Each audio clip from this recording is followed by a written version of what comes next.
Coming up on the best Kickstarter games of October, an RPG unlike any other, an in-depth city simulator, and one of the most exciting new indies of 2016. But first, let's recap September's projects.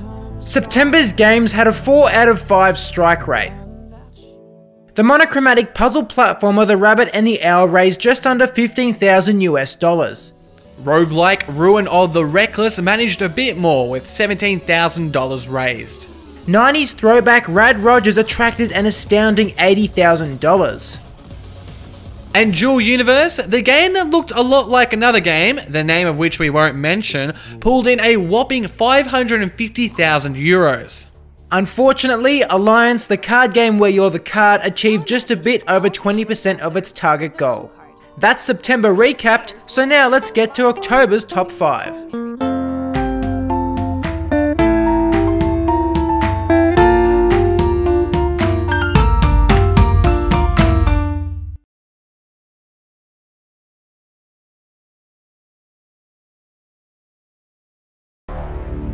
I have a plan to get us out of this mess, but you're not gonna like it. You have to trust me. I know it's hard after everything that has happened. Text-based adventures first appeared in the 1970s, but they're still around, and Code 7 is looking to continue the genre's storied legacy. This two-man project out of Germany features one of the developers behind last year's innovative puzzle platformer Typo Man. Code 7 seems to be a more conventional game, but we think it has enough new stuff to both push the genre forward and grab your interest. There's the integration of voice acting, which is easily some of the best we've heard. It's authentic and hits the right emotional notes without feeling one bit forced or corny. There's also some hacking puzzles which fit nicely into the story. The premise is kind of typical sci-fi. You play the hacker Alex, who, with fellow agent Sam, investigate the remnants of an abandoned space station. However, the introduction of a mysterious and unpredictable artificial intelligence completely shakes up the story. Code 7 will be released in installments, with the first to come out in April next year. If you don't want to wait that long, Episode 0 can be played right now for free. We've already tried it out and recommend you do the same.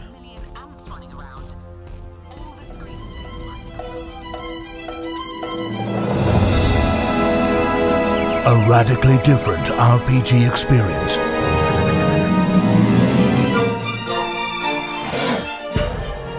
Backdrop bills itself as a radically different RPG, and based on what they're promising, we tend to agree.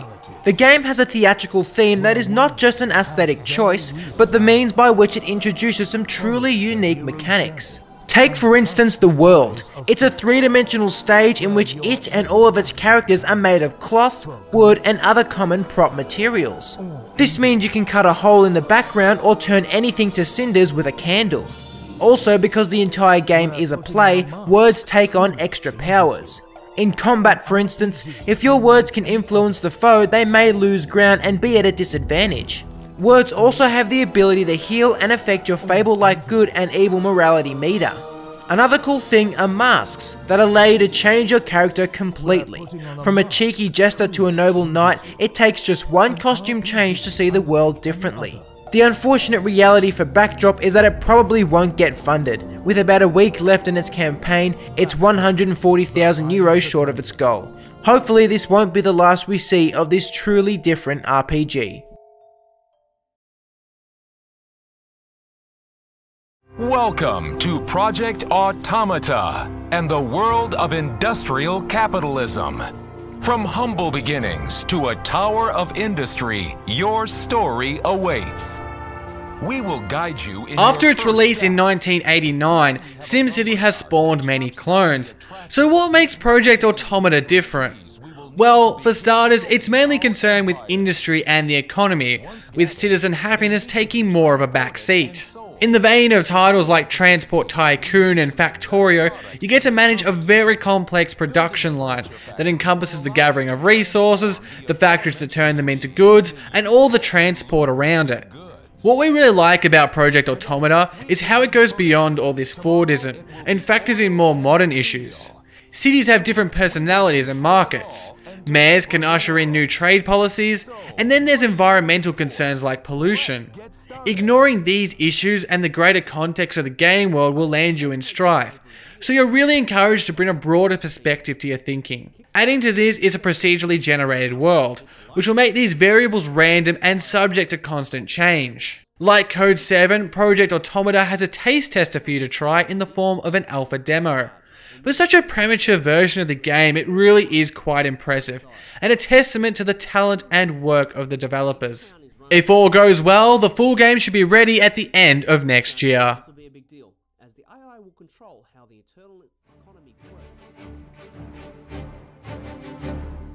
Hi everyone, my name's Alan and I'm part of the PlayFusion team. We're an indie game studio of experienced developers with serious ambitions. We always look for projects that bring a new way of thinking, and Lightseekers certainly has that kind of vision. Lightseekers doesn't necessarily innovate with its video game product, a free-to-play single-player RPG set in a large, open world. Instead, it invents with related media products that support the game. There's a standalone trading card game, but the cards can be scanned into the game using augmented reality.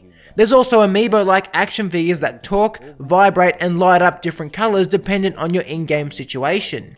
Not to mention, the figures can even double up as motion controllers for certain levels. All the things mentioned have been seen before, but Lightseekers seeks to integrate them unlike anyone else ever has. That kind of thinking really excites us. The only worry is that behind all of these features there's a lack of substance, and the project comes off as a gimmicky money grab. Hopefully that won't be the case, and if the game gets funded, we'll find out next March when it releases.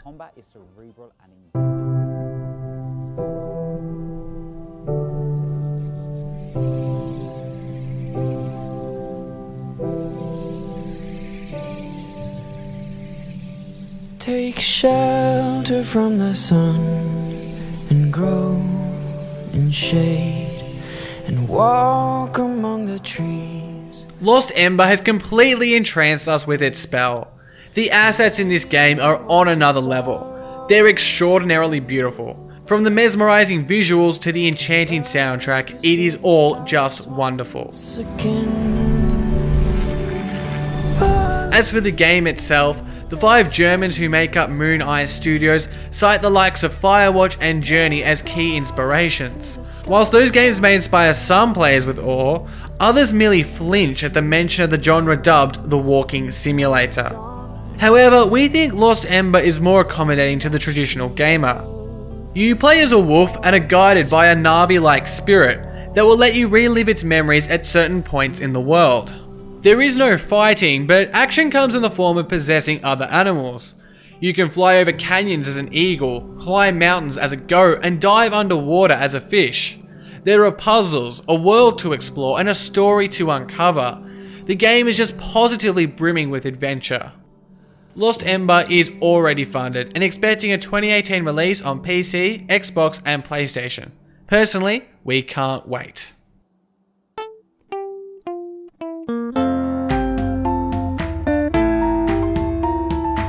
Thanks for watching. We'll see you next time here on Indieformer.